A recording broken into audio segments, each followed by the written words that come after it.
여러분, 은퇴 후에 가장 무서운 병이 뭐라고 생각하세요? 암, 치매, 물론 그것도 무섭죠. 그런데 정작 많은 분들이 놓치고 있는 게 하나 있습니다. 바로 우울증입니다. 놀라운 사실 하나 알려드릴게요. 우리나라 60대 이상 중장년층 중에서 우울 증상을 경험하는 분이 무려 4명 중 1명이라는 조사 결과가 있습니다. 4명 중 1명이에요. 길에서 마주치는 어르신 4분 가운데 한 분은 마음속에 짐을 지고 계신 거예요. 그런데 더 안타까운 건 많은 분들이 이걸 그냥 나이 탓으로 돌린다는 겁니다. 기운이 없으면 나이 먹어서 그렇지 뭐, 입맛이 없으면 원래 나이 들면 그런 거야, 이렇게 넘기시거든요. 오늘 저는 이 이야기를 꼭 하고 싶었습니다. 왜냐하면 우울증은 막을 수 있거든요. 그것도 돈을 거의 들이지 않고요. 비싼 약을 사야 하는 것도 아니고 큰 병원에 다녀야 하는 것도 아닙니다. 매일의 작은 습관, 소소한 취미, 사람과의 따뜻한 연결, 이런 것들이 모이면 우울증이라는 거대한 파도를 막아주는 방파제가 됩니다. 이 영상이 끝날 때쯤이면 여러분은 내일 아침부터 당장 실천할 수 있는 루틴 하나를 갖게 되실 거예요. 끝까지 함께 해주시면 분명 도움이 될 겁니다. 자, 그럼 시작해 볼까요? 자, 그러면 먼저 이 질문부터 해볼게요. 왜 은퇴하고 나면 마음이 무너지는 걸까요? 여러분 혹시 이런 경험 있으신가요? 수십 년 동안 매일 아침 같은 시간에 일어나서 출근하고 회의하고 점심 먹고 퇴근하고, 이 반복이 힘들기도 했지만 어찌 보면 내 하루를 지탱해주는 뼈대 같은 거였단 말이에요. 그런데 은퇴를 하면 이 뼈대가 한순간에 사라집니다. 비유를 하나 들어볼게요. 오래된 나무를 생각해 보세요. 나무가 서 있으려면 뿌리가 필요하잖아요. 직장이라는 게 사실은 우리 일상의 뿌리 같은 존재였던 거예요. 매일 만나는 동료들, 해야 할 업무, 점심때 뭘 먹을지 고민하는 것까지, 이런 소소한 것들이 전부 뿌리였어요. 그 뿌리가 갑자기 뽑히면 나무가 어떻게 되겠어요? 흔들리겠죠. 쓰러질 수도 있고요. 은퇴 후에 찾아오는 감정이 딱 그겁니다. 처음 한두 달은 좋아요. 아, 이제 자유다. 늦잠도 자고, 밀린 드라마도 보고, 여행도 다니고. 그런데 석 달쯤 지나면 슬슬 이상한 기분이 찾아옵니다. 뭔가 허전하고, 나한테 연락하는 사람이 줄어들고, 아침에 눈을 떠도 오늘 뭘 해야 할지 모르겠는 거예요. 이걸 전문가들은 역할 상실이라고 부릅니다. 내가 누군가에게 필요한 사람이었는데 그 역할이 사라진 거예요. 여기서 중요한 게 우리 뇌 이야기입니다. 어렵게 말하면 복잡하니까 쉽게 풀어볼게요.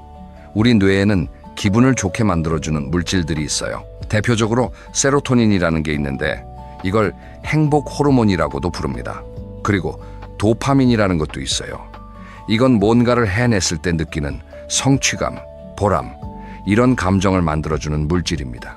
직장에 다닐 때는 이 물질들이 자연스럽게 분비됐어요. 아침에 출근해서 햇빛을 받으면 세로토닌이 나오고, 업무를 하나 끝내면 도파민이 나오고, 동료와 대화하면 또 옥시토신이라는 유대감 호르몬이 나오고, 이렇게 하루 종일 뇌가 좋은 물질들을 만들어내고 있었던 거예요. 그런데 은퇴하면 이 공급이 뚝 끊깁니다. 아침에 늦게 일어나니까 햇빛을 못 받고, 할 일이 없으니까 성취감을 느낄 기회가 없고, 만나는 사람이 줄어드니까 유대감도 약해지고, 결국 뇌가 말라가는 거예요.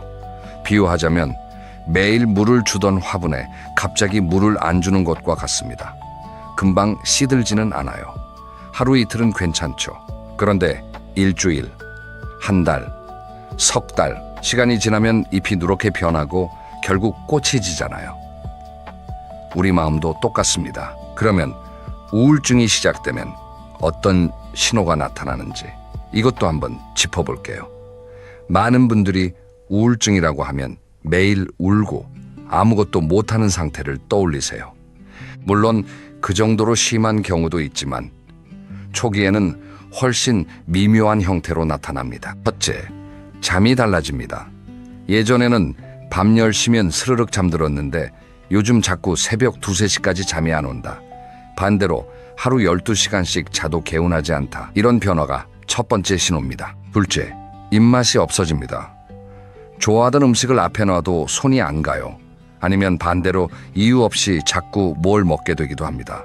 특히 단 것이나 자극적인 음식을 찾게 되는 경우가 많아요. 셋째, 사람 만나기가 귀찮아집니다. 예전에는 친구가 전화하면 반갑게 받았는데 요즘은 전화벨이 울려도 안 받고 싶은 거예요. 나중에 해야지 하면서 결국 안 하게 되고, 이게 반복되면 점점 혼자가 됩니다. 넷째, 아무것도 하고 싶지 않습니다. 텔레비전을 봐도 재미없고, 산책을 나가도 발걸음이 무겁고, 뭘 해도 예전 같은 즐거움이 없어요. 이걸 묵회감정이라고 하는데 말 그대로 즐거움을 느끼지 못하는 상태입니다. 다섯째, 이유 없이 몸이 아픕니다. 두통이 자주 오거나 소화가 안 되거나 온몸이 무겁고 찌뿌둥하다. 병원에 가면 별 이상은 없다고 하는데 계속 불편한 거예요. 이게 사실 마음의 통증이 몸으로 나타나는 겁니다. 혹시 지금 이 5가지 중에 3가지 이상 해당되시는 분이 계신다면 가볍게 넘기지 마시고 한번 주의 깊게 살펴보시길 바랍니다. 이건 나이 탓이 아닙니다. 뇌가 보내는 도움 요청이에요. 하지만 너무 걱정하지 마세요.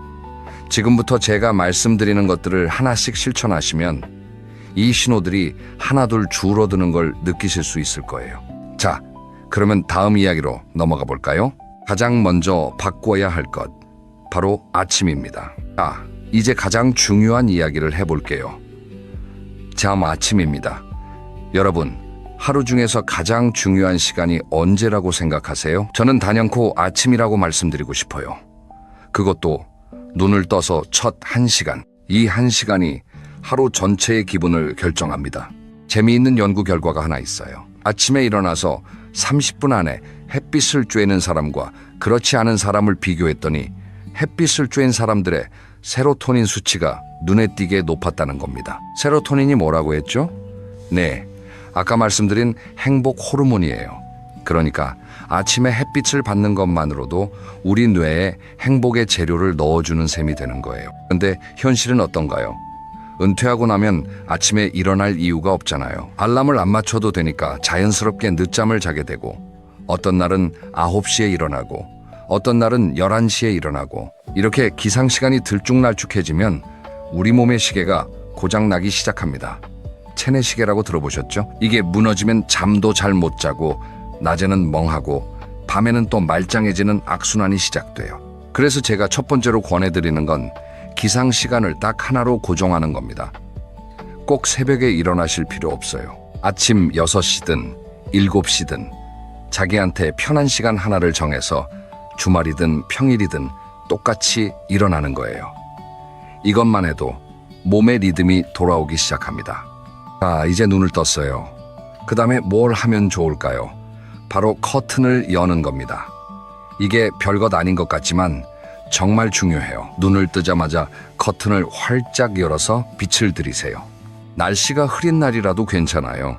실내 조명보다 흐린 날의 자연광이 훨씬 밝거든요. 우리 눈이 이 빛을 받으면 뇌에 신호가 갑니다. 아침이구나. 이제 활동할 시간이구나. 그러면 세로토닌이 만들어지기 시작하고 밤에 잠을 잘 자게 해주는 멜라토닌의 타이머도 맞춰지는 거예요. 커튼을 열었으면 그 다음은 물 한 잔이에요.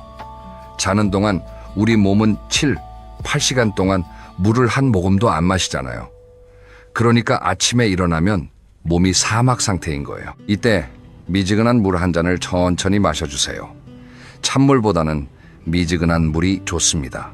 위장에 부담이 적거든요. 이 물 한 잔이 혈액순환을 도와주고 머리도 맑아지게 해줍니다. 물 한 잔을 마셨으면 이제 몸을 깨울 차례예요. 여기서 절대 무리하지 마세요.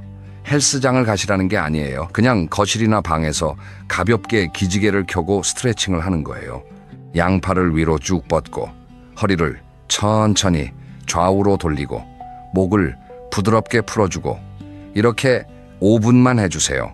5분이면 충분합니다. 밤새 굳어있던 근육이 풀리면서 몸이 가벼워지는 걸 느끼실 거예요. 스트레칭이 끝나면 바로 나가세요. 현관문을 열고 밖으로 나가는 겁니다. 멀리 갈 필요 없어요. 집 앞 골목이면 됩니다. 아파트 단지 아니면 됩니다. 15분에서 20분만 걸어보세요. 이 짧은 산책이 하루의 분위기를 완전히 바꿔놓습니다. 걸을 때 한 가지 팁을 드릴게요. 이어폰을 꽂지 마세요. 음악도 라디오도 잠깐 내려놓고 주변 소리를 들어보세요. 새 소리가 들릴 수도 있고 바람이 나무잎 흔드는 소리가 들릴 수도 있고 멀리서 학교 종소리가 들릴 수도 있어요. 이렇게 주변 감각에 집중하면서 걷는 걸 마인드풀 워킹, 그러니까 의식적으로 걷기라고 하는데요. 이게 뇌를 아주 편안하게 만들어줍니다. 생각이 복잡할 때, 걱정이 많을 때 특히 효과가 좋아요. 실제로 이런 분이 계셨어요. 올해 66세이신 한 남성분인데요.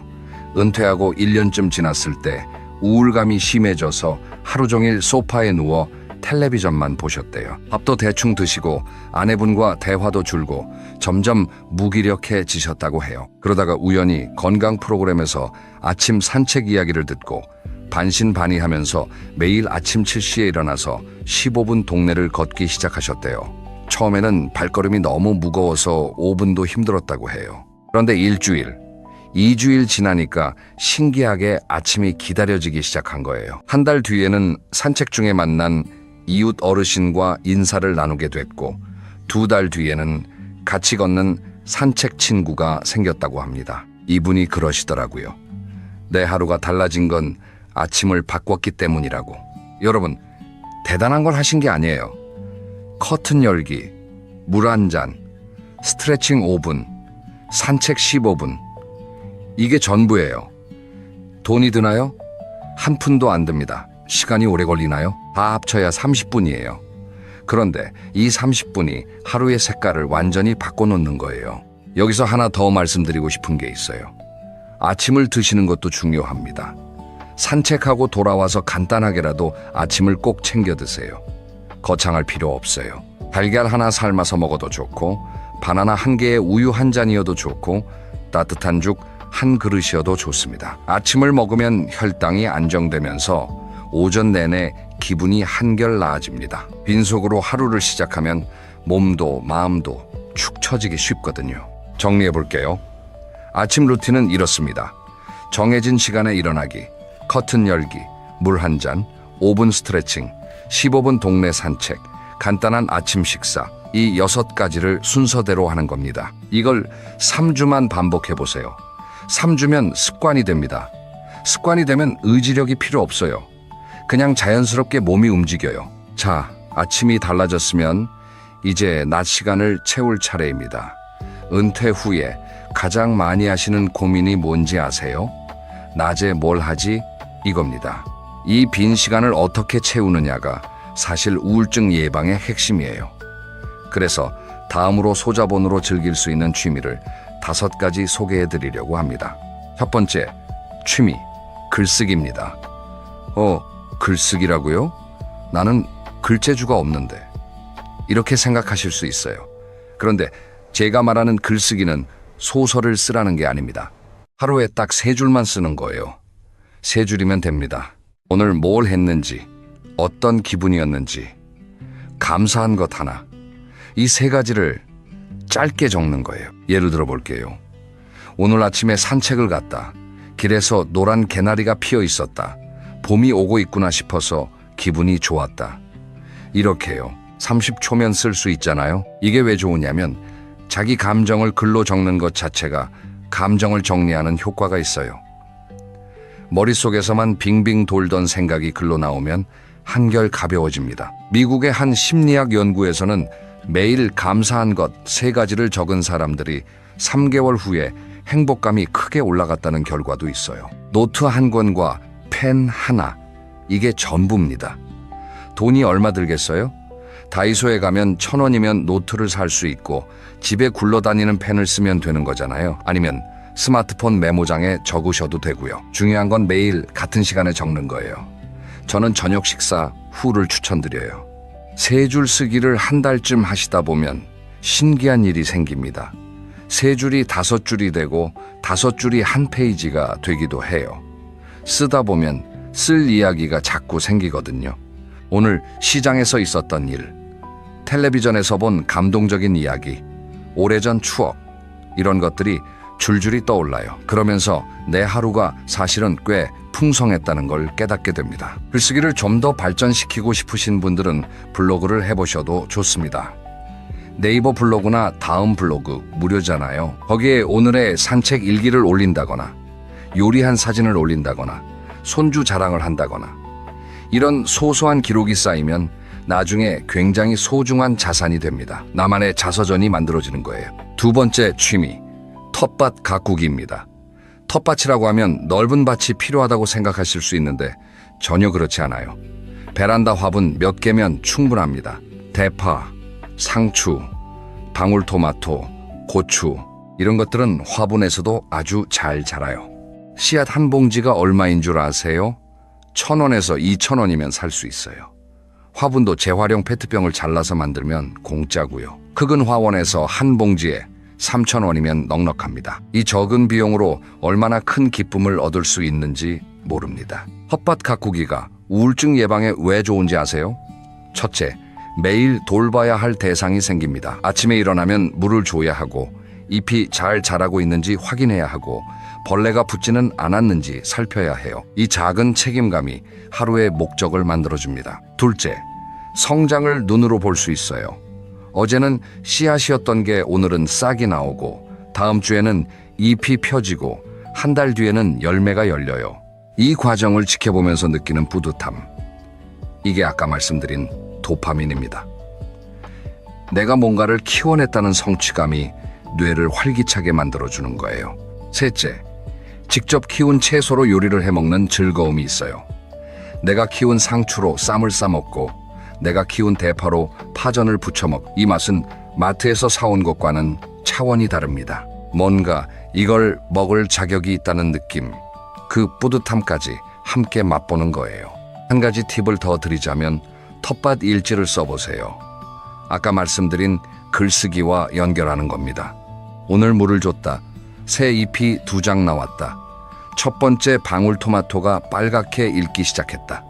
이렇게 기록하면 글쓰기 습관도 들이고 텃밭 관리도 되고 일석이조예요. 세 번째 취미, 걷기 모임입니다. 앞에서 아침 산책 이야기를 했는데 이번에는 조금 다른 차원의 걷기예요. 혼자 걷는 것도 좋지만 함께 걸으면 효과가 배가 됩니다. 요즘 동네마다 걷기 모임이 정말 많아요. 주민센터나 복지관에 문의하시면 무료로 운영하는 걷기 프로그램을 찾으실 수 있어요. 아니면 인터넷 카페에서 동네 이름과 걷기 모임을 검색해 보셔도 됩니다. 보통 일주일에 한두 번 근처 공원이나 하천 두 곳을 함께 걷는 방식이에요. 비용은 대부분 무료이거나 월 회비 5,000원에서 1만 원 정도입니다. 걷기 모임이 좋은 이유는 운동과 사교가 동시에 이루어지기 때문이에요. 나란히 걸으면서 이런저런 이야기를 나누잖아요. 어제 무슨 반찬 만들었는지, 요즘 무릎이 좀 아프다는 이야기, 손주가 시험을 잘 봤다는 자랑. 이런 가벼운 대화가 사실은 엄청난 심리적 보호막이 됩니다. 왜냐하면 누군가에게 내 이야기를 하고 또 누군가의 이야기를 들어준다는 것 자체가 관계라는 느낌을 주거든요. 나는 이 모임에서 환영받는 사람이야. 다음 주에 또 이 사람들을 만날 수 있어. 이런 기대감이 생기면 일주일이 훨씬 풍요로워져요. 혹시 모임에 나가는 게 부담스럽다는 분도 계실 거예요. 처음에는 그럴 수 있어요. 낯선 사람들 사이에 들어가는 게 쉬운 일은 아니니까요. 그런 분들은 먼저 2-3번만 나가보세요. 처음에는 구경만 해도 됩니다. 억지로 말을 걸 필요도 없어요. 그냥 함께 걷기만 하면 돼요. 같이 걷다 보면 자연스럽게 인사하게 되고 인사가 대화로 이어지고 대화가 우정이 됩니다. 네 번째 취미, 요리 실험입니다. 이건 특히 남성분들에게 강력하게 추천드려요. 은퇴 후 남성 우울증이 여성보다 더 빠르게 진행되는 경우가 많은데 그 이유 중 하나가 혼자 밥을 못 챙겨 먹는다는 거예요. 요리는 생각보다 아주 훌륭한 뇌 운동입니다. 한번 생각해 보세요. 요리를 하려면 재료를 준비하고 순서를 계획하고 불 조절을 하고 간을 맞추고 타이밍을 맞춰야 해요. 이 모든 과정에서 뇌의 여러 영역이 동시에 활성화됩니다. 머리가 좋아지는 운동을 하면서 동시에 맛있는 결과물까지 얻는 거예요. 처음부터 어려운 요리를 할 필요 없어요. 달걀 프라이부터 시작하세요. 달걀 프라이를 잘 만들 수 있게 되면 달걀말이에 도전하고 달걀말이가 되면 볶음밥을 만들어 보고 이렇게 단계를 하나씩 올려가는 거예요. 유튜브에 검색하면 초보자용 요리 영상이 수백 개 있습니다. 요리의 또 다른 장점은 누군가에게 나눠줄 수 있다는 거예요. 내가 만든 반찬을 옆집에 갖다 드린다. 손주한테 할아버지가 만든 볶음밥이라고 내놓는다. 이때 상대방이 맛있다고 해줄 때 그 기분, 이게 바로 존재감이에요. 내가 누군가에게 줄 수 있는 사람이라는 느낌. 이 존재감이 우울증을 막아주는 아주 단단한 울타리가 됩니다. 5번째 취미, 무료 온라인 강좌입니다. 요즘 세상은 정말 좋아졌어요. 예전에는 뭔가를 배우려면 학원에 등록하고 수업료를 내야 했잖아요. 그런데 지금은 집에서 스마트폰 하나로 거의 모든 걸 배울 수 있습니다. 국가에서 운영하는 무료 평생교육 플랫폼이 여러 개 있어요. K-묵시라고 들어보셨나요? 여기서 역사, 철학, 건강, 외국어 등 정말 다양한 강좌를 무료로 들을 수 있어요. 유튜브에서도 대학 교수님들이 올려놓은 명강의가 넘쳐나고요. 배움이 왜 우울증 예방에 좋은지 아세요? 새로운 것을 배우면 뇌에서 새로운 신경 연결이 만들어집니다. 이걸 신경가소성이라고 하는데 쉽게 말하면 뇌가 젊어진다는 뜻이에요. 한 가지 추천드리고 싶은 건 외국어 공부예요. 영어가 부담스러우시면 일본어도 좋고요. 우리말과 어순이 비슷해서 중장년층이 배우시기에 수월합니다. 유튜브에서 기초 일본어 강의를 검색해서 하루에 10분씩만 들어보세요. 히라가나를 하나씩 외울 때마다 느끼는 그 작은 성취감이 하루를 밝게 만들어줍니다.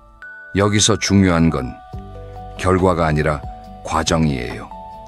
일본어를 유창하게 하겠다는 목표보다는 오늘 새 단어 3개를 배웠다는 소소한 기쁨에 집중하세요. 이 작은 기쁨들이 쌓이면 커다란 자신감이 됩니다. 나이 들어서도 나는 배울 수 있는 사람이야. 이 마음이 우울을 밀어내는 힘이 됩니다. 여기까지 5가지 취미를 말씀드렸습니다. 글쓰기, 텃밭 가꾸기, 걷기 모임, 요리 실험, 무료 온라인 강좌. 이 중에 뭔가 하나쯤은 끌리는 게 있으신가요? 지금 당장 5개를 다 하실 필요 없어요. 딱 하나만 골라보세요. 하나만 시작해도 석 달 뒤에 놀라운 변화가 찾아옵니다. 그런데요, 사실 취미만으로는 부족한 게 하나 있어요. 아무리 좋은 취미를 가지고 있어도 그 기쁨을 나눌 사람이 없으면 오래 못 가거든요.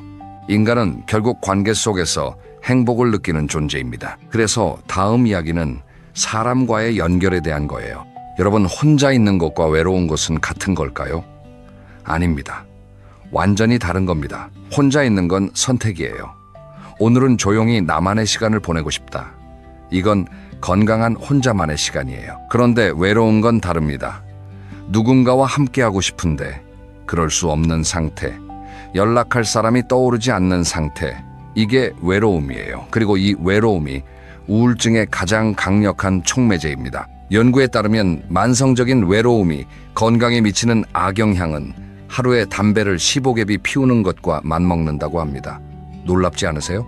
외로움이 담배만큼 몸에 해롭다는 거예요. 그만큼 사람과의 연결은 건강의 필수 요소라는 뜻입니다. 은퇴 후에 관계가 줄어드는 건 자연스러운 일이에요.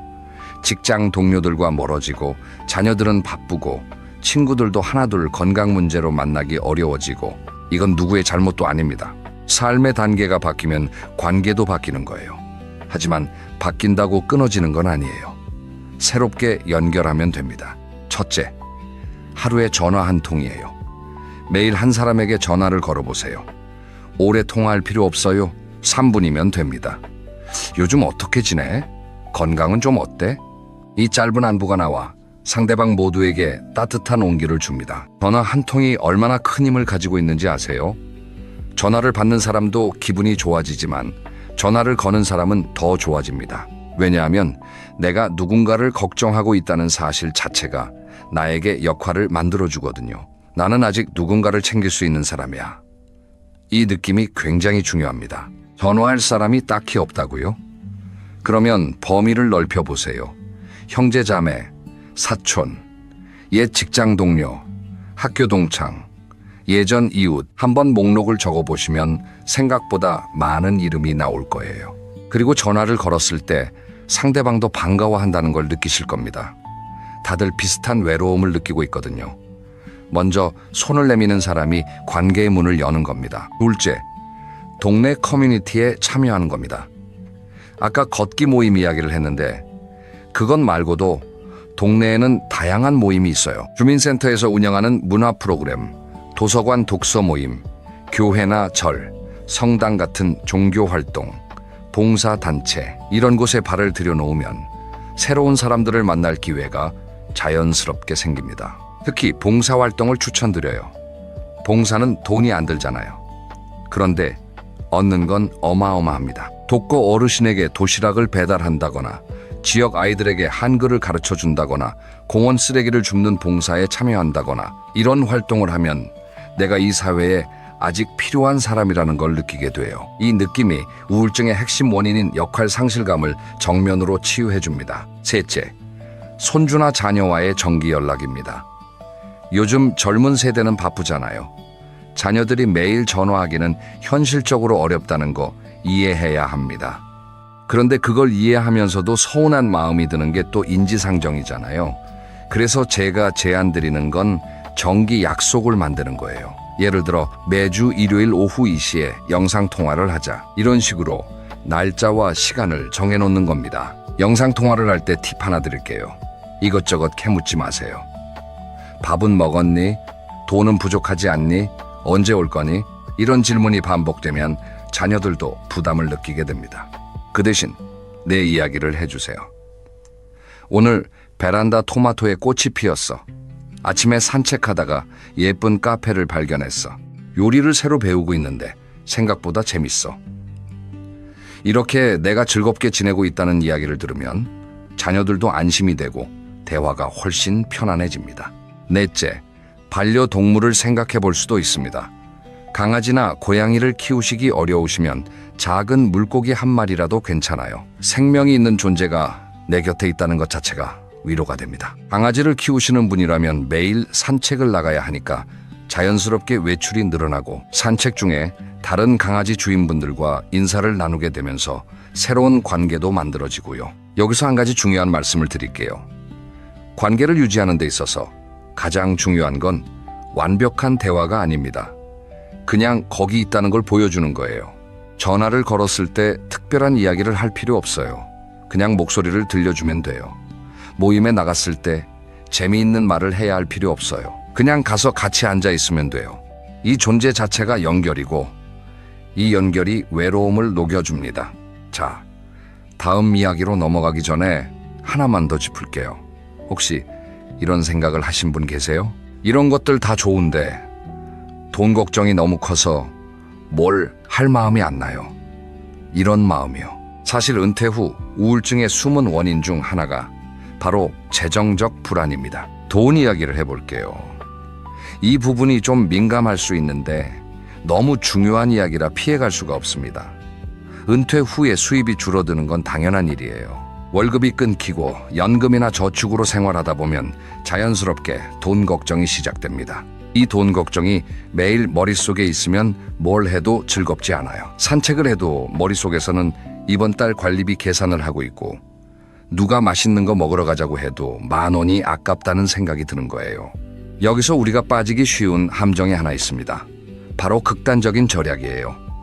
돈이 걱정되니까 아무것도 안 쓰는 겁니다. 외식도 안 하고 문화생활도 안 하고 심지어 몸이 좀 아파도 병원을 안 가시는 분들이 계세요. 이해는 됩니다. 그런데 이렇게 극단적으로 절약하면 어떤 일이 벌어지냐면 삶에서 즐거움이 전부 사라져요. 그래서 제가 드리고 싶은 말씀은 나를 위한 용돈을 정하세요 이겁니다. 한 달에 딱 얼마, 이건 나를 위해 쓰는 돈이라고 정하는 거예요. 금액은 사정에 따라 다르겠지만 월 3만 원이든 5만 원이든 상관없어요. 중요한 건 그 돈을 쓸 때 죄책감을 느끼지 않는 겁니다. 예를 들어 볼게요. 한 달에 5만 원을 나를 위한 용돈으로 정했다고 해볼까요? 이 5만 원으로 할 수 있는 것들이 생각보다 많아요. 동네 카페에서 커피 한 잔 마시면서 신문 보기, 한 달에 4번이면 1만 원에서 1만 2천 원 정도. 시장에서 좋아하는 과일 한 봉지 사기 5천 원. 서점에서 마음에 드는 책 한 권 1만 원에서 1만 5천 원. 무료로 즐길 수 있는 문화생활도 놀라울 만큼 많습니다. 공공도서관은 무료잖아요. 거기서 책도 빌리고 에어컨도 쐬고 무료 강좌도 들을 수 있어요. 국립박물관이나 미술관도 상설 전시는 무료인 곳이 많습니다. 주민센터에서 운영하는 문화교실도 무료이거나 아주 소액이에요. 서예, 노래교실, 건강체조, 컴퓨터 교실 이런 것들이 다 여러분을 기다리고 있습니다. 한 가지 더 말씀드릴게요. 돈 걱정을 줄이는데 가장 효과적인 방법 중 하나는 내 재정 상태를 정확히 아는 겁니다. 막연하게 돈이 부족하다고 느끼는 것과 실제 수입과 지출을 숫자로 확인하는 건 전혀 다른 이야기예요. 간단한 가계부를 써보세요. 복잡할 필요 없어요. 노트에 이번 달 들어온 돈, 고정으로 나가는 돈, 그리고 여유 있는 돈. 이 3가지만 적어보세요. 이렇게 숫자를 눈으로 확인하면 막연한 불안이 줄어듭니다. 혹시 재정 상태가 정말 어려우신 분이라면 도움을 받을 수 있는 곳도 있습니다. 주민센터에 가시면 긴급 생활 지원이나 복지 제도에 대해 안내를 받으실 수 있어요. 우리나라에는 중장년층을 위한 복지 제도가 생각보다 많이 마련돼 있는데 모르고 지나치시는 분들이 너무 많더라고요. 창피한 일이 아닙니다. 국가가 마련해 놓은 제도를 활용하는 건 당연한 권리예요. 본 이야기의 핵심을 정리하면 이렇습니다. 무조건 아끼는 게 답이 아닙니다. 마음의 건강을 위한 적절한 소비는 투자예요. 나를 위한 작은 용돈을 정하고 무료 문화생활을 적극 활용하고 재정 상태를 눈으로 확인하자. 이 3가지만 기억하시면 돈 걱정이 마음을 갉아먹는 일은 많이 줄어들 거예요. 자, 이제 거의 다 왔습니다. 지금까지 아침 루틴, 소자본 취미 5가지, 사람과의 연결, 돈 걱정 다루는 법까지 이야기했어요. 그러면 이걸 어떻게 하루에 담아낼 수 있을까요? 마지막으로 오늘부터 바로 써먹을 수 있는 하루 설계도를 만들어 드릴게요. 자, 여러분의 하루를 한번 그려볼게요. 완벽한 하루가 아니라 따뜻한 하루를 만드는 설계도입니다. 아침이에요. 매일 정한 시간에 눈을 뜹니다. 7시라고 해볼게요. 눈을 뜨면 바로 커튼을 열어요. 햇빛이 방에 들어옵니다. 침대에서 일어나 부엌으로 가서 미지근한 물 한 잔을 마십니다. 거실에서 5분 동안 기지개 펴고 스트레칭을 합니다. 그리고 편한 옷을 입고 현관문을 열어요. 15분에서 20분 동네를 천천히 걸어요. 새소리를 듣고 바람을 느끼고 이웃을 만나면 가볍게 인사합니다. 돌아와서 간단한 아침을 먹어요. 달걀 하나, 밥 반 공기, 김치 한 조각이면 충분해요. 오전이에요. 아침 식사 후에는 오늘의 작은 할 일 하나를 정합니다. 텃밭에 물 주기, 아니면 온라인 강좌 한 편 듣기, 아니면 가계부 쓰기, 뭐든 좋아요. 딱 하나만. 이 할 일을 끝내면 스스로에게 속으로 이렇게 말해주세요. 오늘도 하나 해냈다. 이 한마디가 도파민을 만들어냅니다. 할 일을 끝내고 시간이 남으면 글쓰기를 해보세요. 어제 있었던 일, 오늘 아침 산책에서 본 것, 떠오르는 옛 기억, 3줄이면 돼요. 부담 없이 쓰다 보면 어느새 한 페이지가 될 수도 있고 3줄에서 멈춰도 아무 문제 없습니다. 점심이에요. 점심은 꼭 챙겨 드세요. 한 끼를 대충 넘기면 오후에 힘이 빠지고 기분도 가라앉거든요. 오늘은 좀 특별하게 요리 실험을 해봐도 좋겠죠? 유튜브에서 간단 볶음밥 만들기를 검색해서 따라 해보는 거예요. 처음이라 좀 서툴러도 괜찮아요. 내가 만든 밥을 내가 먹는다. 이것만으로도 성취입니다. 오후예요. 점심 후에는 잠깐 쉬어도 됩니다. 낮잠을 주무신다면 30분을 넘기지 마세요. 너무 길게 자면 밤에 잠이 안 오거든요. 30분만 눈을 붙이고 일어나시면 오후가 한결 상쾌합니다. 오후에는 사람을 만나는 시간으로 채워보세요. 걷기 모임이 있는 날이면 모임에 나가고, 없는 날이면 동네 카페에 가서 커피 한 잔 마시거나 도서관에 들러 책을 한 권 빌려오거나, 아니면 전화 한 통을 거세요. 오늘은 누구한테 전화할까? 옛 친구, 형제, 사촌, 이웃, 3분이면 돼요. 안부 한마디가 오늘 하루의 온기가 됩니다. 저녁이에요. 저녁 식사를 하고 나면 하루를 정리하는 시간을 가져보세요. 노트를 꺼내 오늘의 세 줄을 적습니다. 그리고 잠자리에 들기 전에 내일 아침에 할 일 하나를 미리 떠올려 놓으세요. 내일 아침에는 텃밭 물 줘야지. 이런 식으로요. 내일 할 일이 있다는 건 내일 일어날 이유가 있다는 뜻이에요. 이 작은 이유 하나가 아침을 열어줍니다. 밤에는 스마트폰을 좀 멀리 두세요. 잠자리에서 스마트폰을 보면 뇌가 다시 깨어나서 잠들기 어려워집니다. 화면에서 나오는 빛이 멜라토닌 분비를 방해하거든요. 대신 가벼운 책을 읽거나 조용한 음악을 틀어놓으세요. 그리고 매일 같은 시간에 잠드는 걸 목표로 하시면 좋겠습니다. 이게 완벽한 하루의 모습은 아닐 거예요. 어떤 날은 산책을 빠뜨릴 수도 있고, 어떤 날은 글을 안 쓸 수도 있고, 어떤 날은 아무도 만나고 싶지 않을 수도 있어요. 그래도 괜찮습니다. 중요한 건 완벽함이 아니라 방향이에요. 어제보다 한 가지만 더 하면 그게 바로 루틴의 시작입니다. 이유를 하나 더 들어볼게요. 우리가 만들고 있는 이 루틴은 벽돌 한 장 한 장 쌓는 것과 같아요. 오늘 벽돌 한 장을 올렸다고 당장 집이 완성되지는 않죠. 하지만 한 장, 두 장, 석 장 매일 꾸준히 쌓다 보면 어느 날 돌아보면 제법 든든한 벽이 서 있는 걸 발견하게 됩니다. 그 벽이 바로 우울증이라는 차가운 바람을 막아주는 방파제가 되는 거예요. 자, 오늘 긴 시간 함께 해주셨습니다. 마지막으로 핵심을 정리해 드릴게요. 하나, 아침을 바꾸세요. 같은 시간에 일어나서 커튼 열고 물 한 잔, 스트레칭, 15분 산책, 간단한 아침 식사. 이 루틴이 하루의 기초가 됩니다. 둘, 소자본 취미를 하나 고르세요. 글쓰기, 텃밭 가꾸기, 걷기 모임, 요리 실험, 온라인 강좌 5개 중에 하나만 시작하면 됩니다. 셋, 사람과 연결하세요. 하루에 전화 한 통, 일주일에 모임 한 번, 가족과 정기 약속 하나. 이 작은 연결이 외로움을 막아줍니다. 넷, 돈 걱정에 갇히지 마세요. 나를 위한 소소한 용돈을 정하고 무료 문화생활을 찾아 누리세요. 섯, 완벽하지 않아도 됩니다.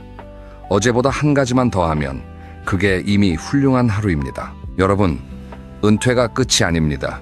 새로운 하루의 시작이에요. 다만 그 하루를 어떻게 채우느냐는 내가 선택할 수 있습니다. 오늘 이 영상을 보신 여러분은 이미 그 선택의 첫걸음을 내디디신 거예요. 내일 아침 눈을 뜨시면 커튼부터 열어보세요. 햇빛이 들어올 때 오늘 하루도 괜찮겠다는 기분이 드실 겁니다. 다음 영상에서는 혼자서도 건강하게 챙길 수 있는 한 끼 식단에 대해 이야기해 보려고 합니다. 영양도 챙기고 지갑도 지키는 현실적인 식사법 기대해 주세요. 오늘도 영상 봐주셔서 감사합니다. 구독과 좋아요 한번 눌러주시면 더 좋은 이야기로 찾아뵐게요. 그럼 건강하고 따뜻한 하루 되세요. 감사합니다. 여러분, 한 가지 여쭤볼게요. 혹시 이런 말 들어보신 적 있으신가요? 내 인생을 다시 살 수 있다면 절대 이렇게 살지 않을 텐데. 이 말은 제가 지어낸 게 아닙니다. 요양원에서 생활하고 계신 어르신들이 실제로 가장 많이 하시는 말씀이에요. 저는 이 영상을 준비하면서 요양원에서 일하시는 분들의 이야기를 정말 많이 찾아봤습니다. 간호사분들, 요양보호사분들, 그리고 봉사활동을 다녀오신 분들의 경험담을 하나하나 들여다봤어요. 그랬더니 놀라운 공통점이 하나 있었습니다. 어르신들이 후회하시는 내용이 거의 비슷하다는 거예요. 나이도 다르고 살아온 환경도 다르고 직업도 전부 다른 분들인데 인생 끝자락에서 돌아보며 아쉬워하시는 것들은 신기할 만큼 겹칩니다. 오늘 저는 그 후회들을 10가지로 정리해서 여러분께 전해드리려고 합니다. 이건 단순한 이야기가 아니에요. 지금 이 순간 여러분의 남은 인생을 완전히 바꿀 수 있는 메시지입니다. 특히 마지막 10번째 후회는 들으시면 아마 가슴이 먹먹해지실 거예요. 많은 어르신들이 이 10번째를 말씀하실 때 눈물을 흘리셨다고 합니다. 끝까지 함께 해주시면 그 이유를 아시게 될 겁니다. 자, 그러면 첫 번째 후회부터 시작하겠습니다. 첫 번째, 건강을 당연하게 여긴 것입니다. 요양원에 계신 어르신들께 여쭤보면 거의 대부분 이렇게 말씀하세요. 젊었을 때는 몸이 아픈 게 뭔지 몰랐어. 그때 건강이 얼마나 큰 재산인지 알았더라면. 여러분, 생각해 보세요. 30대, 40대 때 우리는 몸이 보내는 작은 신호들을 얼마나 무시하며 살았습니까? 무릎이 좀 쑤시면 피곤해서 그렇지 뭐 하고 넘기고, 허리가 결리면 하루 이틀이야 자고 나면 낫겠지 하면서 대수롭지 않게 넘겼잖아요. 병원에 가라고 하면 그 정도로 병원까지 가나 하면서 손을 내저었고요. 요양보호사분이 들려주신 이야기가 있어요. 80대 할아버지 한 분이 계셨는데 젊었을 때 건설 현장에서 일하셨대요. 체력에 자신이 있으셔서 아프다는 말을 한 번도 안 하셨다고 합니다. 주변에서 건강검진 받으라고 해도 나는 튼튼해, 걱정 마, 이 한마디로 끝이었대요. 그런데 60대 후반에 당뇨가 왔고 70대에 합병증이 시작됐습니다. 지금은 다리를 절단하셔서 휠체어에 앉아 계세요. 그 할아버지가 맨날 하시는 말씀이 있대요. 40대 때 딱 한 번만 병원에 갔어도 이렇게까지 안 됐을 텐데. 이 한마디 정말 무겁지 않습니까? 건강이라는 건 잃어보기 전에는 그 가치를 모릅니다. 우리가 매일 아침 두 발로 걸어서 화장실에 갈 수 있다는 것, 마트에 가서 장을 볼 수 있다는 것, 가족과 둘러앉아 밥을 먹을 수 있다는 것, 이 모든 게 건강이 있어서 가능한 일이에요. 그런데 우리는 이걸 마치 공기처럼 당연하게 여기며 살아갑니다. 어르신들이 공통적으로 말씀하시는 게 있어요. 거창하게 운동하라는 게 아니야. 매일 30분만 걸어라. 그것만 했어도 내 인생이 달라졌을 거야. 하루에 30분 걷기. 이것 정말 별거 아닌 것 같지만 이걸 꾸준히 하는 사람과 하지 않는 사람의 차이는 20년 뒤에 하늘과 땅만큼 벌어집니다. 연구 결과를 봐도 매일 30분 걷기만 해도 당뇨 위험이 30% 넘게 줄고 치매 발생률도 크게 낮아진다고 합니다. 그리고 하나 더, 음식입니다. 어르신들이 꼭 하시는 말씀이 짜게 먹지 마라, 달게 먹지 마라, 그리고 제때 먹어라. 이 세 가지예요. 젊었을 때야 야식도 먹고 라면에 밥 말아 먹어도 끄떡없잖아요. 그런데 그게 20년, 30년 쌓이면 고혈압 오고 당뇨 오고 혈관이 망가집니다. 한 어르신은 이렇게 말씀하셨대요. 고기도 좋고 맛있는 것도 좋아. 근데 채소하고 과일을 더 먹었어야 했어. 그게 그렇게 어려운 일이 아닌데 왜 그때는 안 했을까? 여러분, 이 말씀 가볍게 듣지 마세요. 지금 건강하신 분들, 지금이 바로 그때입니다. 오늘부터 물 한 잔 더 마시고 30분만 걸어보세요. 이게 20년 뒤 여러분의 인생을 지켜줄 가장 확실한 보험입니다. 이제 두 번째 후회로 넘어가겠습니다. 두 번째, 하고 싶은 일을 미룬 것입니다. 여러분, 혹시 언젠가라는 말 자주 쓰시나요? 언젠가 여행 가야지. 언젠가 그 책 읽어야지. 언젠가 그 친구 만나야지. 이 언젠가라는 단어 참 편하고 좋은 말 같지만 사실은 무서운 말입니다. 왜냐하면 언젠가는 대부분 영원히 안 한다와 같은 뜻이거든요. 요양원 어르신들이 두 번째로 많이 후회하시는 게 바로 이겁니다. 하고 싶은 일을 자꾸 미루다가 결국 못하게 된 것. 한 어르신은 평생 제주도에 한번 가보고 싶으셨대요. 서울에서 태어나서 서울에서만 쭉 사셨거든요. 그런데 젊었을 때는 돈이 없어서 못 갔고, 중년에는 바빠서 못 갔고, 돈도 생기고 시간도 생겼을 때는 몸이 안 따라줬습니다. 지금 그 어르신은 휠체어에 앉아서 텔레비전으로 제주도 풍경을 보신대요. 그러면서 이렇게 말씀하신다고 해요. 비행기 삭시 얼마나 한다고 왜 그때 안 갔을까? 또 다른 어르신 이야기도 있어요. 이분은 어렸을 때부터 그림 그리는 걸 좋아하셨대요. 손재주가 좋아서 학교 다닐 때 미술 선생님한테 칭찬도 많이 받으셨고요. 그런데 집안 형편이 어려워서 미술을 전공하지 못하셨어요. 공장에 취직해서 평생 일하셨습니다. 은퇴하면 그때 그림 배워야지 하셨는데 은퇴하고 나니까 관절이 굳어서 붓을 제대로 잡을 수가 없으셨대요. 이 이야기를 들으면서 저는 마음이 정말 아팠습니다. 우리가 뭔가를 미루는 이유, 생각해보면 크게 두 가지예요. 하나는 아직 시간이 많으니까라는 착각이고, 다른 하나는 실패하면 어쩌지 라는 두려움입니다. 그런데요, 어르신들이 한결같이 하시는 말씀이 있어요. 실패해서 후회하는 건 별로 없어. 시도조차 안 한 게 후회야. 이 말 곱씹어 볼만하지 않습니까? 여러분, 지금 마음속에 미루고 있는 게 하나쯤 있으시지 않나요? 배우고 싶은 악기가 있다거나, 한번 가보고 싶은 곳이 있다거나 만나고 싶은 옛 친구가 있다거나 그거 언젠가 하지 마시고 이번 주에 한 발짝만 내디뎌 보세요. 대단한 게 아니어도 됩니다. 기타를 배우고 싶으시면 동네 문화센터 전화번호를 검색하는 것만으로도 충분해요. 여행을 가고 싶으시면 목적지 사진을 한번 찾아보는 것, 그게 시작입니다. 중요한 건 완벽한 계획이 아니라 아주 작은 첫걸음이에요. 사실 어르신들이 후회하시는 건 거창한 꿈을 이루지 못한 게 아니에요. 소박한 것들이에요. 벚꽃 필 때 한강가에 앉아서 커피 한 잔 마시는 것, 손주랑 놀이공원에 한번 가보는 것, 이런 작고 소박한 바람을 다음에 하다가 놓쳐버린 거예요. 시간은 우리가 생각하는 것보다 훨씬 빠르게 흘러갑니다. 어르신들 표현을 빌리자면 눈 깜짝하면 80이야. 그러니까 여러분, 하고 싶은 거 있으시면 미루지 마세요. 오늘 할 수 있는 가장 작은 것부터 시작하세요. 그게 나중에 참 잘했다가 되는 겁니다. 자, 여기까지 첫 번째와 두 번째 후회를 말씀드렸습니다. 건강을 당연하게 여긴 것, 그리고 하고 싶은 일을 미룬 것, 이 두 가지만 들어도 벌써 마음이 조금 뜨끔하지 않으셨나요? 그런데 세 번째 후회는 이것보다 더 가슴 아픈 이야기입니다. 바로 가족에 관한 이야기인데요. 이어서 들려드리겠습니다. 세 번째, 가족에게 마음을 표현하지 않은 것입니다. 여러분, 마지막으로 가족에게 사랑한다 혹은 고맙다라고 말씀하신 게 언제인가요?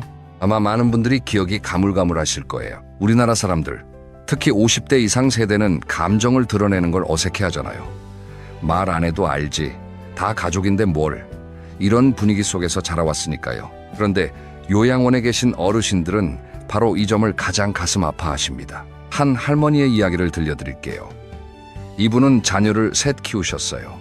남편분은 일찍 돌아가시고 혼자 힘으로 세 아이를 대학까지 보내셨습니다. 평생을 아이들 뒷바라지하면서 사셨어요. 그런데 이 할머니가 요양원에서 가장 많이 하시는 말씀이 뭔지 아세요? 아이들한테 사랑한다는 말을 한 번도 못 해봤어.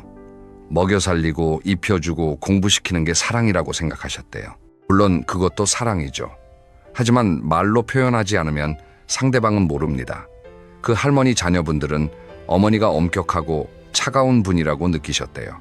할머니는 뼈 빠지게 일하면서 자식들을 위해 모든 걸 바치셨는데 정작 자녀들은 엄마의 사랑을 충분히 느끼지 못하고 자란 거예요. 이 엇갈림, 정말 안타깝지 않습니까? 또 다른 이야기가 있어요. 70대 할아버지 한 분인데요. 이분은 돌아가신 아버지에 대한 후회를 말씀하셨어요.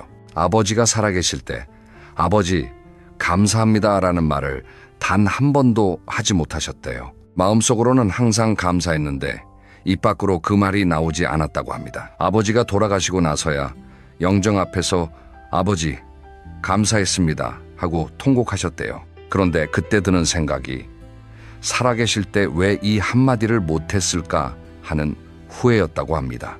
여러분, 우리가 사랑하는 사람에게 마음을 전하는 건 그렇게 어려운 일이 아닙니다. 거창한 편지를 쓰라는 게 아니에요. 오늘 밥 맛있다, 고마워. 요즘 고생이 많지, 수고했어. 당신이 있어서 참 다행이야. 이 정도면 됩니다. 이 짧은 한마디가 수십 년 함께한 가족의 마음을 녹입니다. 특히 배우자에 대한 후회가 정말 많으세요. 요양원에 계신 할아버지들 중 상당수가 아내한테 잘해줄 걸 하고 후회하신대요. 젊었을 때는 바깥일이 바쁘다는 핑계로 집안일은 전부 아내 몫이었고 고맙다는 말 한마디 없이 당연하게 여겼다는 거예요. 한 할아버지는 아내가 아플 때 병원에 한번 데려갔어야 했는데 그것도 안 했어 하면서 눈물을 흘리셨다고 합니다. 할머니들도 마찬가지예요. 남편한테 따뜻하게 한마디 더 해줄 걸, 맨날 잔소리만 했지 고맙다는 말을 못했어. 이렇게 말씀하시는 분들이 정말 많습니다. 가족이라서 매일 보니까 오히려 더 소홀해지는 거예요. 가장 가까운 사람에게 가장 못하는 게 감사 표현인 겁니다. 자녀 이야기도 빠질 수 없죠. 어르신들이 공통적으로 하시는 말씀이 있어요. 아이들한테 화를 너무 많이 냈어. 그때 한 번만 더 안아줄 걸. 성적이 떨어지면 야단치고 말 안 들으면 화내고, 그게 다 아이를 위해서라고 생각했는데 나중에 돌아보니 아이들 마음에 상처만 남았다는 거예요. 어떤 할머니는 우리 막내가 나한테 엄마는 나를 사랑하는 거 맞아? 하고 물었을 때 그때 당연하지 하고 꼭 안아줬어야 했어. 근데 바빠서 대충 넘겼어 하고 후회하셨습니다. 여러분, 가족은 영원할 것 같지만 영원하지 않습니다. 부모님은 늙어가시고 자녀는 커서 떠나고 배우자도 언젠가는 곁을 떠납니다. 그때 후회하지 않으려면 지금 이 순간 한마디를 건네세요. 오늘 저녁에 가족 얼굴 보시면 이 한마디만 해보세요. 당신이 있어서 참 좋아. 어색하시면 웃으면서 하시면 됩니다. 그 한마디가 여러분의 가장 소중한 유산이 될 겁니다. 네 번째, 후회로 넘어가겠습니다. 네 번째, 남의 시선에 휘둘린 것입니다. 여러분, 남들이 뭐라고 할까? 이 한마디 때문에 포기한 게 얼마나 많으신가요? 하고 싶은 옷이 있었는데 이 나이에 이런 옷 입으면 우습지 하면서 안 입었던 적 있으시죠? 가고 싶은 곳이 있었는데 혼자 거기 가면 이상하게 보지 않을까 하면서 안 갔던 적 있으시죠? 사고 싶은 게 있었는데 사치라고 하면 어쩌지 하면서 참았던 적도 있으실 거예요. 요양원 어르신들이 네 번째로 후회하시는 게 바로 이겁니다. 남의 눈치를 너무 많이 봤다는 것. 한 어르신은 이렇게 말씀하셨대요. 평생 남들 눈치 보면서 살았는데 돌아보니 나를 그렇게 신경 써서 쳐다본 사람은 아무도 없더라. 이 말 정말 뜨끔하지 않습니까? 우리가 그렇게 의식하는 남들은 사실 우리에게 별로 관심이 없어요. 각자 자기 인생 살기 바쁘거든요. 그런데 우리는 그 존재하지도 않는 시선 때문에 하고 싶은 걸 포기하고 되고 싶은 걸 포기하고 사고 싶은 걸 포기합니다. 비교도 마찬가지예요. 옆집은 차를 바꿨는데 우리는 아직 2차야. 친구 아들은 대기업 갔는데 우리 아들은 아직 취준생이야. 이런 비교 한 번 시작하면 끝이 없습니다. 비교는 끝이 없는 사다리 같아요. 올라가도 올라가도 위에 누군가가 있거든요. 결국 비교하면 할수록 내 삶은 초라해지고 감사함은 사라집니다. 한 할머니가 이런 이야기를 해주셨어요. 젊었을 때 노래를 정말 좋아하셨대요. 목소리도 좋아서 주변에서 칭찬을 많이 받으셨고 노래 대회 같은데 나가보고 싶으셨다고 해요. 그런데 시어머니가 며느리가 남 앞에서 노래를 부르고 다니면 집안 망신이라고 하셔서 포기하셨대요. 그리고 평생 부엌에서만 사셨습니다. 지금 그 할머니가 요양원에서 가끔 노래를 부르시는데 주변 분들이 다 감탄할 만큼 목소리가 좋으시대요.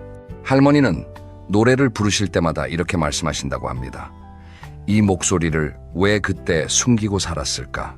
여러분, 우리 세대는 유독 체면을 중요하게 여기며 자랐습니다.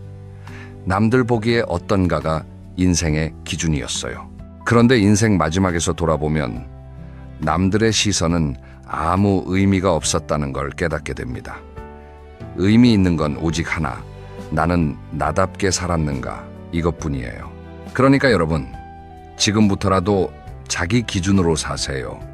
입고 싶은 옷 입으시고 가고 싶은 데 가시고 하고 싶은 말 하세요. 남들이 뭐라 하든 그건 그 사람들의 문제이지 여러분의 문제가 아닙니다. 여러분의 인생은 여러분 것이에요. 남에게 빌려준 인생이 아니란 말입니다. 다섯 번째 후회입니다. 다섯 번째, 돈만 좇으며 산 것입니다. 이 이야기를 시작하기 전에 한 가지 분명히 해둘게요. 돈이 중요하지 않다는 말이 아닙니다. 돈은 당연히 중요해요. 돈이 없으면 먹을 것도 입을 것도 잘 곳도 해결이 안 되니까요. 문제는 돈만 좇으며 산 것입니다. 돈을 벌기 위해 나머지 모든 것을 희생한 것, 그게 후회라는 거예요. 한 어르신의 이야기를 들려드릴게요. 이분은 사업을 하셨어요. 젊었을 때부터 돈을 잘 버셨고 사업도 크게 키우셨습니다. 집도 좋은 데 사시고 차도 좋은 걸 타셨어요.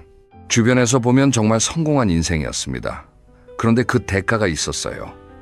아이들이 자라는 걸 못 보셨대요. 아침에 나가면 밤늦게 들어오니까 아이들은 항상 잠들어 있었고 주말에도 일을 하셨으니 가족과 함께한 시간이 거의 없었습니다. 아이들 학교 행사에 한 번도 가보지 못하셨어요. 아내와도 점점 멀어져서 결국 이혼하셨습니다. 지금 그 어르신 요양원에 면회 오는 사람이 거의 없대요. 아이들도 가끔 얼굴 비치지만 오래 있지는 않는다고 합니다. 이분이 하시는 말씀이 돈은 다 어디 갔는지 모르겠고 가족만 잃었다예요. 반대 사례도 있어요. 다른 어르신은 평생 작은 구멍가게를 운영하셨대요. 돈을 많이 번 건 아니지만 저녁이면 항상 가족과 함께 밥을 드셨고 일요일에는 아이들 데리고 공원에 나가셨어요. 이분은 요양원에서 이렇게 말씀하세요. 돈은 많이 못 벌었지만 후회는 별로 없어. 가족이랑 보낸 시간이 내 재산이야. 두 분의 이야기를 비교해보면 진짜 부자가 누구인지 답이 나오지 않습니까? 여러분, 돈은 도구입니다. 행복을 사기 위한 도구이지 돈 자체가 행복은 아니에요. 연구 결과에 따르면 일정 수준 이상의 소득이 되면 돈이 더 늘어도 행복감은 크게 증가하지 않는다고 합니다. 오히려 행복에 가장 큰 영향을 미치는 건 인간관계의 질이래요. 쉽게 말하면 통장 잔고보다 전화할 수 있는 친구 한 명이 더 중요하다는 겁니다. 물론 돈을 무시하라는 게 아니에요.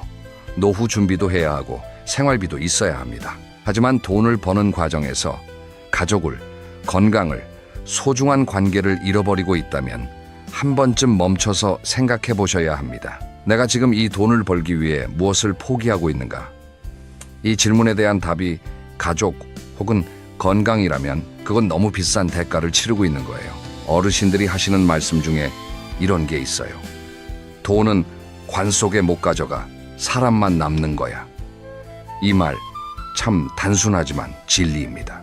여러분, 돈을 벌 때 그 돈으로 사랑하는 사람과 좋은 시간을 보내세요.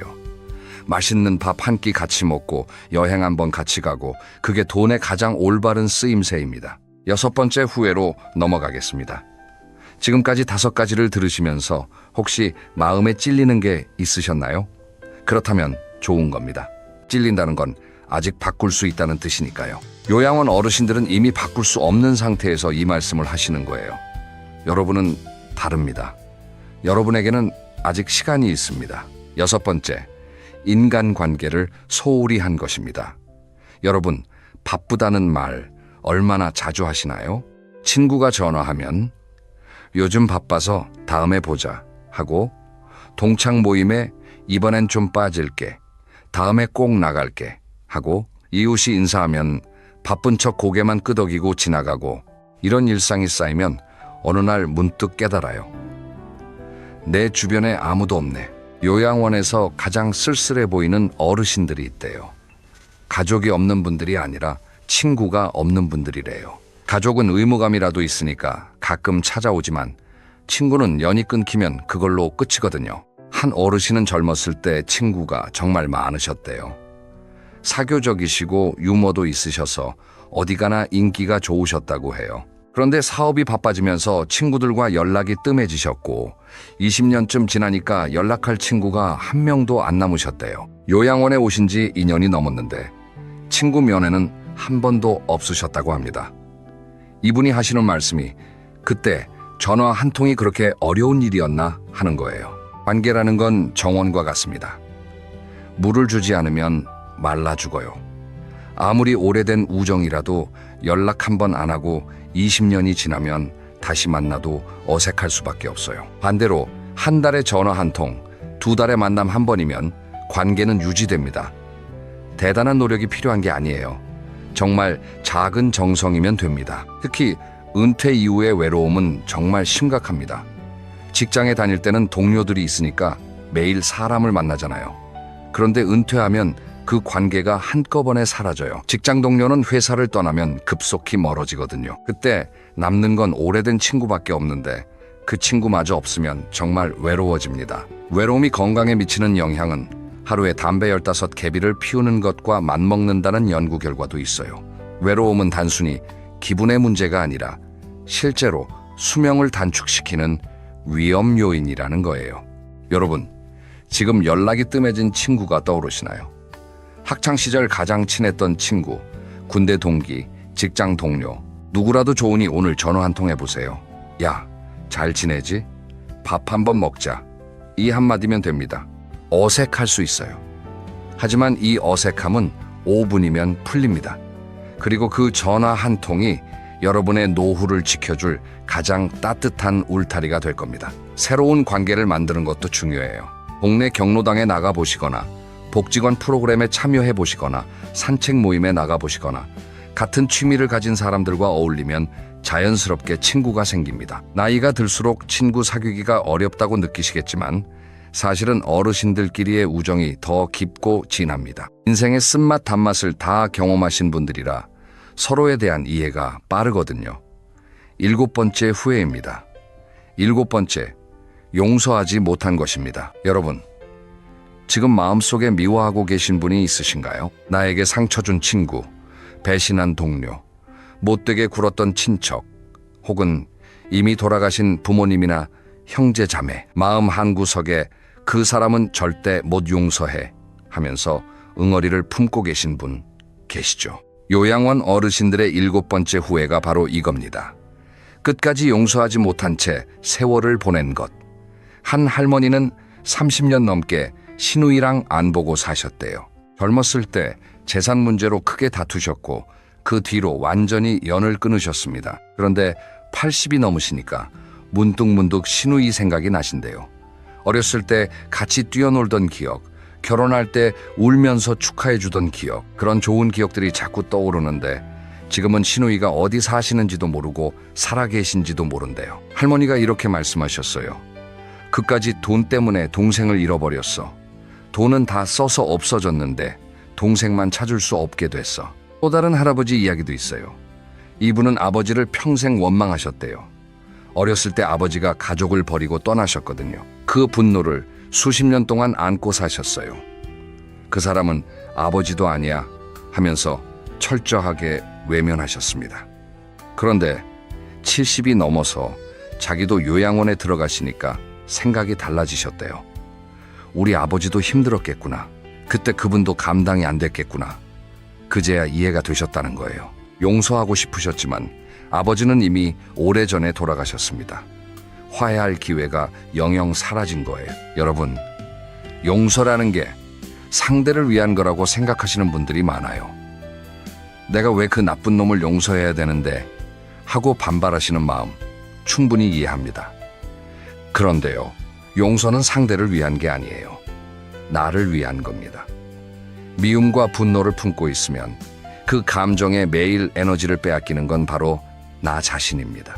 용서는 그 일이 괜찮았다고 인정하는 게 아닙니다. 나는 더 이상 그 일에 묶여 살지 않겠다는 선언이에요. 무거운 바위를 등에 지고 30년을 걸어왔는데 이제 그 바위를 내려놓겠다는 겁니다. 내려놓는 순간 여러분은 비로소 자유로워집니다. 물론 쉽지 않아요. 저도 그거 압니다. 깊은 상처일수록 용서하기 어렵습니다. 하지만 한 가지 분명한 건 요양원에 계신 어르신들 중 용서하지 못한 분들은 한결같이 괴로워하시고 용서하신 분들은 평안해 하신다는 거예요. 마음의 짐을 내려놓으신 분들의 표정은 확실히 다르다고 요양보호사분들이 말씀하십니다.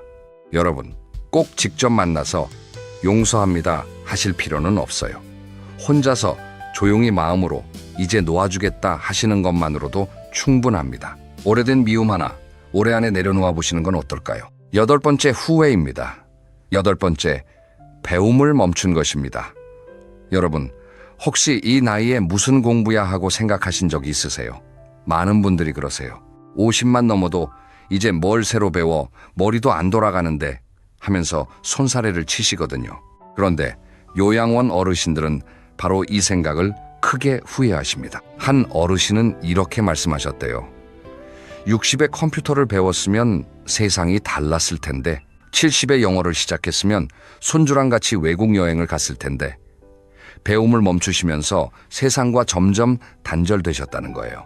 스마트폰이 나와도 나는 그런 거 못해 하시면서 안 쓰셨고 새로운 기술이 나와도 젊은 사람들이나 하는 거지 하면서 외면하셨어요. 그러다 보니 어느 순간 세상이 낯설어지기 시작하신 겁니다. 은행 업무도 혼자 못하게 되고 택시 잡는 것도 앱으로 해야 하니까 불편하고 뉴스에서 하는 말도 무슨 뜻인지 모르게 점점 세상에서 소외되는 느낌을 받으셨다는 겁니다. 반대로 재밌는 사례도 있어요.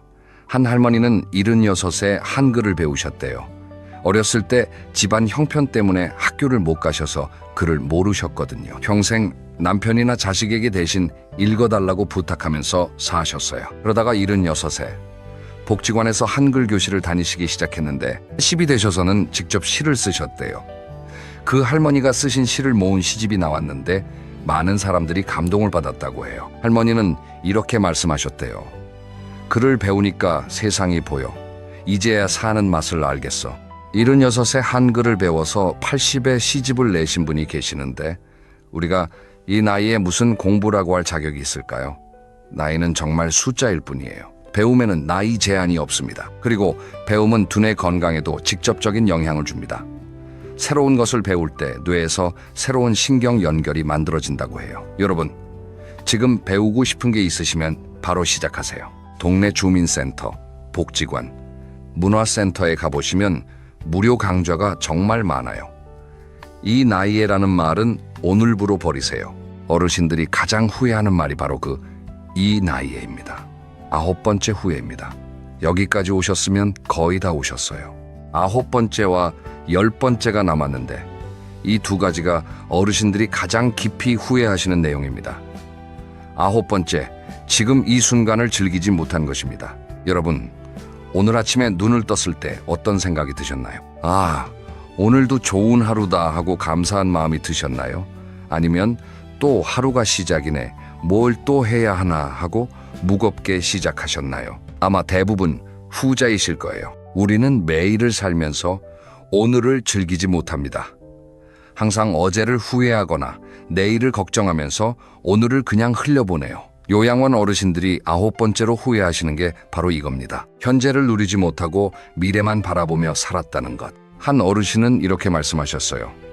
30대 때는 40대가 되면 좀 편해지겠지 했고 40대 때는 50대가 되면 여유가 생기겠지 했어. 50대 때는 은퇴하면 그때 진짜 살겠지 했는데 은퇴하니까 몸이 안 따라줘. 결국 진짜 내 인생은 한 번도 못 살아본 거야. 이 말씀 정말 와닿지 않으세요? 우리도 지금 똑같이 하고 있잖아요. 이번 달만 넘기면, 이 프로젝트만 끝나면, 아이들만 다 키우면, 은퇴만 하면 항상 미래에 행복이 있다고 생각하면서 오늘의 행복은 계속 미루고 있어요. 그런데 어르신들이 말씀하시는 건 행복은 언젠가 오는 게 아니라 오늘 느끼는 거라는 거예요. 오늘 아침에 마신 따뜻한 커피 한 잔, 그게 행복이에요. 창밖으로 보이는 파란 하늘, 그게 행복이에요. 가족과 함께 먹는 저녁밥, 그게 행복이에요. 이런 작은 것들이 모여서 인생이 되는 건데 우리는 이걸 너무 쉽게 넘기면서 살아갑니다. 한 할아버지가 이런 말씀을 하셨대요. 비 오는 날이 싫었어. 빨래 못 말리고 길이 미끄럽고. 그런데 지금 요양원 침대에 누워서 생각하면 비 오는 날 우산 쓰고 걸어본 게 얼마나 좋았는데 빗소리 들으면서 걸을 수 있었다는 것 자체가 축복이었는데 그때는 몰랐어. 비 오는 날 우산 쓰고 걷는 것, 이렇게 평범한 일상이 나중에는 그리움이 됩니다. 여러분, 지금 여러분의 일상을 한번 돌아봐 주세요. 아침에 눈을 떠서 기지개를 켤 수 있다는 것, 따뜻한 물로 세수할 수 있다는 것, 두 발로 밖에 나갈 수 있다는 것, 하늘을 볼 수 있다는 것, 이 모든 게 당연한 게 아니에요. 요양원 어르신들에게는 이 하나하나가 간절한 소원입니다. 그러니까 오늘부터 하루에 딱 한 번 잠깐 멈추고 주변을 둘러보세요. 그리고 느껴보세요. 나는 지금 살아있구나. 이게 참 감사한 거구나. 이 작은 인식의 변화가 여러분의 하루를 완전히 바꿔놓을 겁니다. 매일을 마지막 날처럼 살라는 말이 아니에요. 매일을 오늘로 살라는 겁니다. 과거에 매이지 않고 미래에 쫓기지 않고 지금 이 순간을 온전히 느끼면서 사는 것. 그게 어르신들이 우리에게 전해주시는 메시지입니다. 자, 이제 마지막입니다. 10번째 후회. 이 10번째는 앞에서 말씀드렸듯이 많은 어르신들이 눈물을 흘리시며 말씀하신 내용입니다. 아마 여러분도 이걸 들으시면 마음이 많이 울리실 거예요. 10번째, 자기 자신을 사랑하지 않은 것입니다. 이게 무슨 말인가 싶으실 수도 있어요. 자기 자신을 사랑한다는 게 대단한 건가, 이기적인 거 아닌가 하고 생각하실 수도 있습니다. 하지만 어르신들이 말씀하시는 건 이기심이 아니에요. 자기 돌봄입니다. 한 할머니의 이야기를 들려드릴게요. 이분은 평생을 가족을 위해 사셨어요. 남편을 위해, 자녀를 위해, 시부모를 위해 늘 자기는 가장 마지막이었습니다. 맛있는 반찬이 있으면 가족 먼저 먹이고 자기는 찬밥에 김치만 드셨어요. 새 옷은 항상 아이들 몫이었고 자기는 해진 옷을 기워 입으셨습니다. 아플 때도 나는 괜찮아, 하면서 병원에 안 가셨어요. 자기한테 돈 쓰는 게 죄인 것처럼 느끼셨대요. 그 할머니가 요양원에서 하시는 말씀이 뭔지 아세요? 나도 한 번쯤 나를 위해 살아볼 걸. 맛있는 거 사 먹고 예쁜 옷 입고 가고 싶은 데 가보고. 그게 그렇게 나쁜 건 줄 알았는데 지금 생각하면 그게 뭐가 나빠. 나도 소중한 사람인데. 이 말씀을 하시면서 할머니가 많이 우셨다고 합니다. 또 다른 할아버지도 비슷한 이야기를 하셨어요. 이분은 회사에서 인정받기 위해 자기를 몰아붙이며 사셨대요. 주말에도 쉬지 않고 아파도 참고 스트레스를 받아도 참고 자기 감정이나 건강보다 항상 일이 우선이었습니다. 나는 괜찮아. 조금만 더 참으면 돼. 이게 이분의 인생 모토였대요. 그런데 지금 돌아보면 괜찮지 않았다는 거예요. 몸도 마음도 이미 망가져 있었는데 그걸 인정하지 않고 계속 달려온 대가를 지금 치르고 계시다는 겁니다. 여러분, 자기 자신을 사랑한다는 게 뭘까요? 거창한 게 아닙니다. 피곤하면 쉬는 거예요. 아프면 병원에 가는 거예요.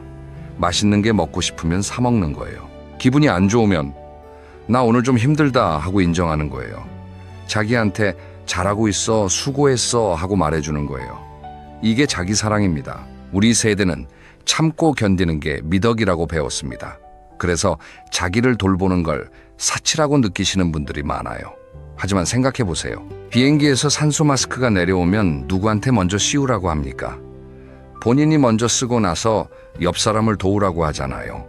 인생도 마찬가지입니다. 내가 건강하고 행복해야 가족도 돌볼 수 있고 주변 사람들에게도 좋은 영향을 줄 수 있어요. 자기를 희생하면서 남을 돌보면 결국 다 같이 무너집니다. 어르신들이 공통적으로 하시는 당부가 있어요. 자기 자신에게 좀 더 친절하게 살아라. 세상에서 제일 오래 함께하는 사람은 바로 나 자신이야. 그 사람을 함부로 대하지 마라. 이 말씀 가슴에 새겨두실 만하지 않습니까? 여러분, 오늘 이 영상을 보시면서 어떤 생각이 드셨나요? 10가지 후회를 쭉 들으시면서 맞아, 나도 그래 하고 고개를 끄덕이신 순간이 분명 있으셨을 거예요. 그 순간이 바로 여러분의 인생이 달라지는 시작점입니다. 마지막으로 10가지를 한 번 더 정리해 드릴게요. 첫째, 건강을 당연하게 여기지 마세요. 오늘부터 30분만 걸으세요. 둘째, 하고 싶은 일을 미루지 마세요. 작은 것부터 시작하세요. 셋째, 가족에게 마음을 표현하세요. 오늘 저녁 한마디만 건네세요. 넷째, 남의 시선에 휘둘리지 마세요. 나답게 사세요. 다섯째, 돈만 좇지 마세요. 사람이 재산입니다. 여섯째, 인간관계를 소홀히 하지 마세요. 오래된 친구에게 전화 한 통 하세요. 일곱째, 용서하세요. 그건 나를 위한 겁니다. 여덟째, 배움을 멈추지 마세요. 나이는 숫자일 뿐이에요. 아홉째, 오늘을 즐기세요. 지금 이 순간이 가장 소중합니다. 그리고 열째, 자기 자신을 사랑하세요. 세상에서 가장 오래 함께할 사람은 바로 나입니다. 이 10가지 중에서 오늘 딱 하나만 실천해 보세요. 10가지를 다 할 필요 없습니다. 하나면 됩니다. 오늘 30분 산책을 하셔도 좋고, 가족에게 고마워 한마디를 하셔도 좋고, 오래된 친구에게 전화를 하셔도 좋습니다. 그 작은 하나가 여러분의 인생에 후회 하나를 줄여줄 거예요. 요양원 어르신들이 우리에게 이 말씀을 하시는 이유가 뭘까요? 본인들은 이미 시간이 지나가 버렸지만 우리에게는 아직 시간이 있으니까요. 어르신들의 후회가 우리에게는 선물입니다. 그분들이 걸어보신 길 위에서 우리에게 이 길은 가지 마라 하고 알려주시는 거예요. 이 선물을 그냥 흘려보내지 마세요. 여러분의 인생은 아직 끝나지 않았습니다. 오늘이 남은 인생의 첫날이에요. 후회 없는 하루하루를 만들어 가시길 진심으로 응원합니다. 다음 영상에서는 후회 없는 하루를 만드는 아침 루틴에 대해 이야기해 보려고 합니다. 오늘 들으신 10가지를 실제 생활에서 어떻게 실천할 수 있는지 구체적인 방법을 알려드릴게요. 기대해 주세요. 오늘도 영상 끝까지 들어주셔서 정말 감사합니다. 여러분의 하루하루가 후회 없이 따뜻하고 행복하길 바랍니다. 다음 영상에서 또 만나요.